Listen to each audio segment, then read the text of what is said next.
Ya, oke teman-teman. Assalamualaikum. Bismillah, kita mulai lagi ya di sesi yang ketiga. Ya, mohon maaf ya. Ini terpotong-potong. Oke, ini mungkin yang terakhir ya. Nanti kalau memang nggak cukup ya terpaksa mungkin saya akan buat sesi sendiri untuk menghabiskan materi ya. Karena memang tadi saya bilang ya, ini aja sebenarnya belum ada apa-apanya nih ya. Ketika membahas sejarah Nabi Muhammad SAW itu ya kalau kita lakukan dari kita lahir ya sampai kita meninggal itu juga nggak akan cukup ya waktunya, apalagi cuma sekedar 2 jam atau mungkin 1,5 jam ya. Itu benar-benar sangat jauh dari apa ya, ya jauh lah ya. Nah, ini diperlukannya sistem pembelajaran mandiri teman-teman gitu ya, sehingga teman-teman tuh bukan hanya mengandalkan dari saya saja, melainkan juga teman-teman juga coba menggali lagi sendiri ya dari sumber-sumber yang terpercaya ya. Oke, Bismillah, saya akan coba share screen lagi, mudah-mudahan tidak ada hambatan ya. Nah, ini ya. Uh, ketika Rasulullah SAW masih muda, ini ada satu perang ya, di mana perang ini Rasulullah hanya membantu ya, ya. Hanya membantu apa namanya, ya mungkin ya, seperti menyiapkan anak panah ya, bukan apa ya, bukan sebagai yang utama ya, dia hanya membantu saja. Nah, ada kisah yang menarik lagi, yaitu ketika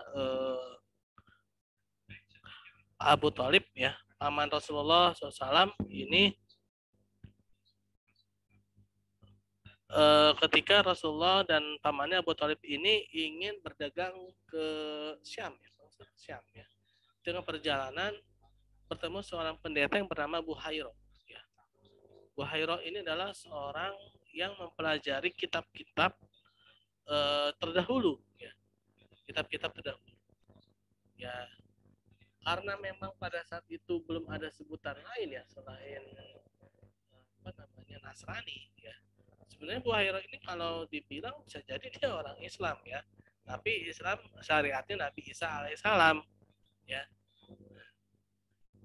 Nah, Bu Hairo ini melihat di dalam rombongan apa namanya kafilah dagang ini ada tanda-tanda ya seorang yang diutus sebagai nabi yang terakhir di antara rombongan ini. Tanda-tandanya itu rombongan kafilah dagang ini dia dipayungi oleh awan.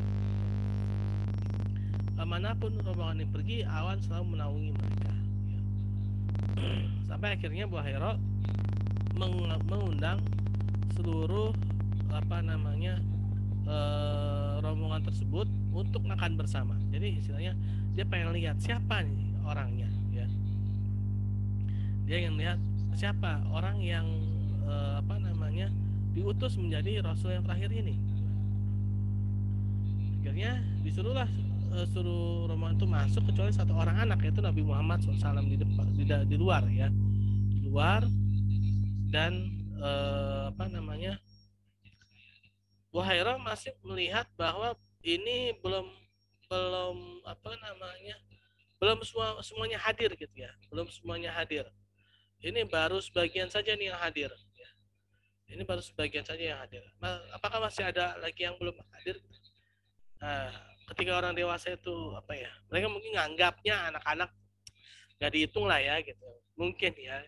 Mereka nganggap seperti itu gitu kan. Ini kita udah semua gitu. Terus kata Bu Hairo, eh, tidak, kalian pasti berbohong gitu kan. Masih ada yang belum. Oh ya, ada satu orang anak gitu. Akhirnya dipanggillah Rasulullah ya, Nabi Muhammad, dan Bu Hairo pun melihat benar anak ini ternyata adalah anak yang akan menjadi pemimpin, menjadi nabi yang terakhir akhir zaman ya. Akhirnya Bu Hairo pun mengatakan, anak siapa ini? Abu Thalib mengatakan, ini adalah anakku. Kata Bu Hairo, kamu pasti bohong. Ya, ini adalah anak pamanku ya. Anak dari adikku gitu kan. Misalnya ponakanku lah ya. Nah, eh, akhirnya Bu Hairo pun mewasiatkan pada Abu Thalib ya, singkat cerita, Bu Hairo pun mewasiatkan pada Abu Thalib agar anak ini jangan sampai ketahuan oleh orang Yahudi. Kenapa? Karena orang Yahudi ini kalau tahu, dia pasti akan mencelakakan anak ini. Karena mereka itu sangat tidak menyukai nabi yang diutus dari luar dari kalangan mereka. Mereka itu hanya menyukai kalau dari kalangan mereka saja, dan bahkan dari kalangan mereka pun banyak juga yang apa ya, yang dibunuh oleh mereka. Akhirnya Abu Thalib pun membawa Nabi Muhammad SAW kembali ke kota Mekah ya, karena takut ya akan dicelakai oleh orang-orang Yahudi. Terus juga ceritanya ketika Rasulullah berdagang bersama pamannya. Ketika Rasulullah SAW beranjak dewasa, Rasulullah pun mulai melakukan perdagangan-perdagangan, dan perdagangan ini pun sangat dikenal oleh orang-orang sekitar Nabi Muhammad SAW akan kejujuran beliau, ya, akan kejujuran beliau, ya, sangat dikenal ya, sehingga Siti Khadijah radhiyallahu anha ya, tertarik untuk menjadikan Rasulullah ini sebagai mitra, ya, sebagai mitra. Nah, ketika itu Rasulullah karena sangat apa ya, terkenal al-aminnya ya, akhirnya diajaklah sebagai mitra. Ketika menjadi mitra, Rasulullah ditemani oleh salah seorang kepercayaan Khadijah yang bernama Maisarah. Nah, teman-teman, jangan salah paham ya. Maisarah ini laki-laki ya, laki-laki bukan perempuan. Ya. Di Arab ya, di apa Jazirah Arab itu ada beberapa nama yang mana bisa digunakan baik laki-laki maupun perempuan, yaitu salah satunya nama Maisarah, Hindun ya, Hindun juga itu bisa laki-laki bisa perempuan ya. Nah, Maisarah kepercayaan Khadijah radhiyallahu anha ini adalah laki-laki ya. Jadi yang menemani apa namanya, yang menjadi apa ya, perwakilannya Khadijah radhiyallahu anha ini adalah laki-laki. Jangan sampai salah paham ya. Ini laki-laki ya. Nah, Maisarah pun menceritakan ya kelebihan-kelebihan Rasulullah SAW ya, sifat-sifatnya yang mulia itu kan, sehingga Khadijah pun tertarik ingin menikah dengan Rasulullah SAW ya. Nah, suami Siti Khadijah radhiyallahu anha yang pertama itu namanya Hindun ya. Nah, istri dari apa Hindun itu istri Abu Jahal ya, Abu Sofyan ya, istri dari Abu Sofyan itu namanya Hindun juga kan ya. Jadi Hindun itu bisa dipakai laki-laki bisa perempuan ya dalam Jazirah Arab ya. Kalau di Indonesia mungkin Hindun itu memang cenderung ke perempuan ya, cenderung ke perempuan. Tapi kalau di Arab itu bisa laki-laki bisa perempuan. Kalau Maisarah itu cenderung ke perempuan ya. Tapi kalau di Arab itu bisa laki-laki bisa perempuan ya. Nah, Rasulullah pun menikah dengan Khadijah ya. Singkat cerita Rasulullah memiliki 6 orang anak ya dari Khadijah. Memang anak yang paling terbanyak itu dari Khadijah ya. Ini ada lagi satu lagi dari Maria Al-Qibtiyah ya. Itu ada lagi satu orang anak Rasulullah ya. Bernama Ibrahim ya kalau salah ya. Dari Maria Al-Qibtiyah ya. Nah, singkat cerita ya, ini karena memang waktunya sangat terbatas ya teman-teman ya. Singkat cerita ya, terjadi suatu apa ya, kalau dibilang itu perselisihan ya. Jadi perselisihan itu pun sebenarnya juga dimulai bukan dari sesuatu yang apa ya, bukan sesuatu yang sengaja ya. Jadi diawali dengan ingin pemugaran Ka'bah ya. Dimulai dengan ingin pemugaran Ka'bah. Ka'bah itu terletak di Mekah ya. Yang mana Mekah itu daerah yang sangat dekat dengan laut ya, dekat dengan laut. Mekah itu dekat dengan laut ya teman-teman. Jadi beberapa kali itu Mekah itu sempat kebanjiran ya. Mekah itu sempat kebanjiran. Dan Ka'bah itu sudah apa ya, dibilang tuh agak-agak mungkin ya, agak-agak lapuk lah ya, karena sering terkena air laut ya, kebanjiran. Sampai akhirnya Ka'bah itu ingin dipugar ya. Nah, ketika dipugar, dirobohkan, dibangun ulang ya. Nah, ini kabilah-kabilah ini bingung dalam menaruh batu Hajar Aswad. Bingungnya kenapa? mereka masing-masing itu ingin menaruh batu hajar aswad ke tempatnya semula, ya. Nah, ini hampir terjadi peperangan hanya uh, karena hanya ingin menaruh batu hajar aswad saja, hampir saja terjadi peperangan. Dan Rasulullah pun menengahi, ya. Singkat cerita, Rasulullah menengahi dengan cara batu hajar aswad itu ditaruh di tengah-tengah surban yang beliau bentangkan, ya, masing-masing ketua kabilah itu, ya, memegang ujung-ujung dari kain yang dibentangkan tersebut, ya.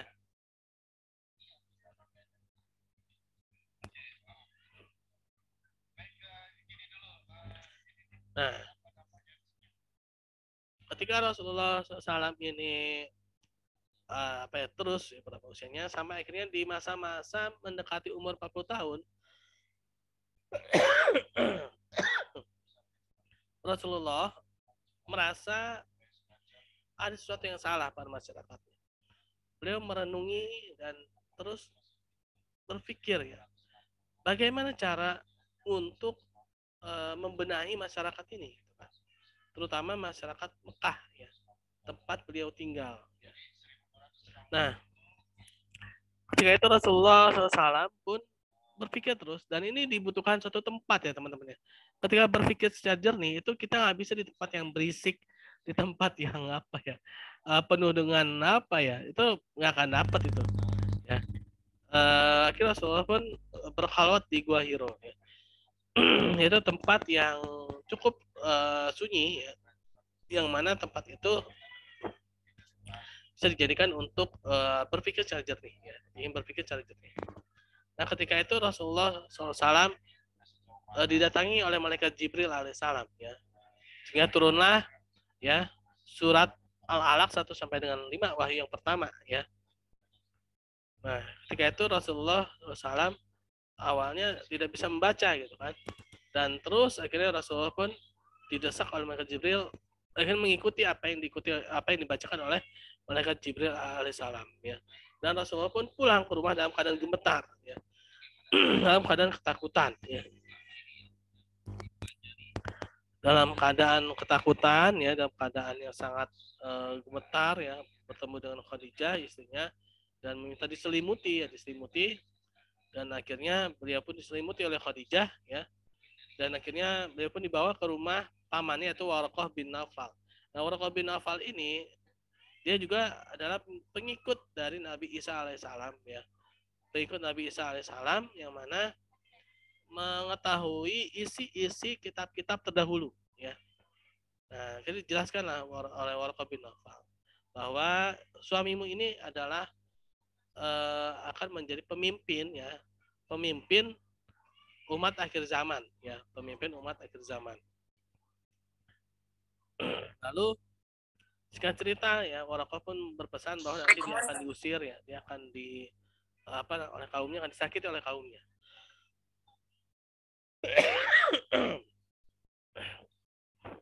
Lalu menerima wahyu yang kedua, ya, setelah itu, ya. Dan setelah menerima wahyu yang kedua ini Rasulullah pun berdakwah secara terang-terangan. Ya, singkat cerita berdakwah secara terang-terangan, ya.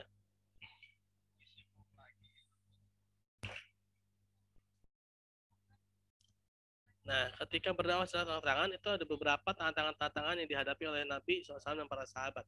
Itu penyiksaan-penyiksaan dan ejekan-ejekan yang luar biasa, ya. Salah satunya adalah Rasulullah itu pernah ditaruh kotoran unta, ya, di kepala beliau ketika beliau sedang sujud di Ka'bah, ya. Dia sedang sholat di Ka'bah, ya. Nah, lalu juga penyiksaan terhadap para pengikut beliau, ya, salah satunya adalah Yasir dan Sumayyah, ya, anaknya itu Ammar bin Yasir, ya. Yaitu disiksa dengan siksaan yang luar biasa, ya. Dan saya juga pernah cerita sebelumnya, dan juga Bilal bin Rabah, ya. Lalu karena siksaan itu begitu berat, akhirnya ada beberapa yang hijrah ke Habasyah, ya. Nah, lalu dakwah Rasulullah ke Taif, ya. Nah, di Taif pun juga beliau mendapatkan siksaan yang luar biasa, ya. Jadi singkat cerita Rasulullah itu berharap agar penduduk Taif ini masuk Islam, justru yang terjadi adalah sebaliknya. Rasulullah ditimpuki oleh anak-anak, ya, di Taif itu, ya, sehingga beliau itu berdarah-darah, ya, sampai-sampai darahnya itu kalau kita pakai sepatu tuh kalau hujanan ya, itu kan rasanya becek gitu ya. Nah ini beceknya ini darah ya, darah beliau ini ya, sampai seperti itu ya darahnya tuh ya, mengucur ya, karena timpukan batu dari anak-anak itu ya. Nah, itu dakwah beliau ke Taif ya. Ini saya singkat ya. Lalu masa-masa menjelang hijrah ke Madinah. Nah, ini adanya beberapa perwakilan ya, perwakilan dari Yasrib ya. Nah, ini penduduk Madinah ini penduduk yang cerdas ya. Penduduk yang cerdas. Beliau penduduk ini ya sering mendengar ya bahwa orang Yahudi itu ya, Yahudi itu tinggal di Madinah dulu ya. Ini sering saya mengatakan kalau saja nanti di akhir zaman kita memiliki nabi yang terakhir, kata orang Yahudi itu ya, kita akan menghabisi kalian sampai ke akar-akarnya. Ancaman Yahudi terhadap orang-orang Madinah. Sehingga orang Madinah itu penasaran, nabi yang terakhir ini siapa gitu. Nah, begitu mendengar ada nabi dari kota Mekah, orang Madinah ini pun tidak ingin ketinggalan gitu kan. Dan sampai kita keduluan dengan orang Yahudi gitu.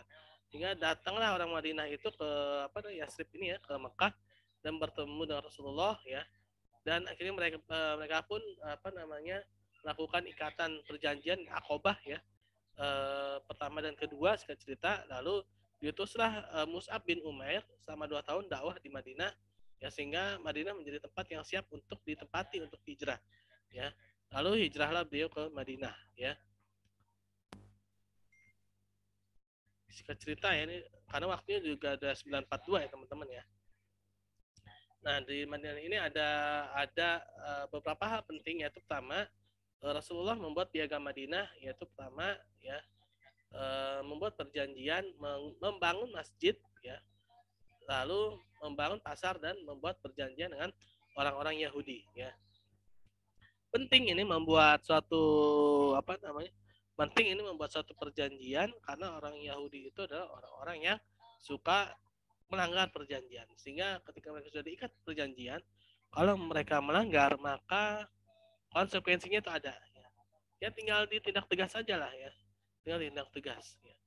Lalu Rasulullah selama masa pembangunan masjid ya, beliau tinggal di rumah Abu Ayyub Al-Ansori ya. Abu Ayyub Al-Ansori ini adalah seorang yang sangat ini ya, nanti berpengaruh ya. Berpengaruhnya itu beliau itu sampai tua, sampai umur 80 tahun, dia tuh selalu ingin ikut jihad ya, Abu Ayyub Al-Ansori ini ya. Lalu pembangunan Masjid Nabawi ya.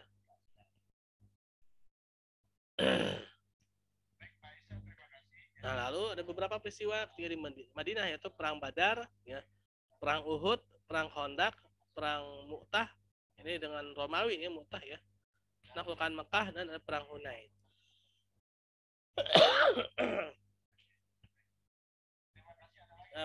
Nah, lalu penaklukan Mekah ya. Ini ada perang Yarmuk dan ada Haji Wada ya. Lalu pengutusan Usama bin Zaid ya ketika masa-masa wafatnya Rasulullah SAW ya. Dan ketika itu Rasulullah SAW akan wafat ya. Ya, teman-teman, karena waktu juga sudah mau habis ya, 944. Mungkin nanti saya juga akan bantu membuat yang lebih ini ya, lebih detail ya nih, karena kita keterbatasan waktu ya. Jadi ya mungkin pada pertemuan sekarang ini kita cukupi ya untuk penjelasan dari saya ya. Kalau teman-teman ada yang ditanyakan boleh silakan.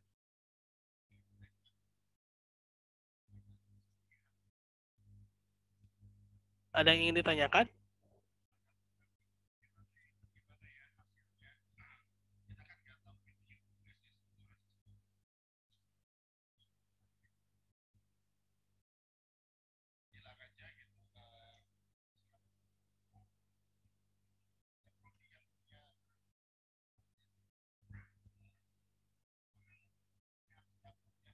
Kalau tidak ada ya mungkin kita cukupkan ya. Kita sudahin membaca hamdalah.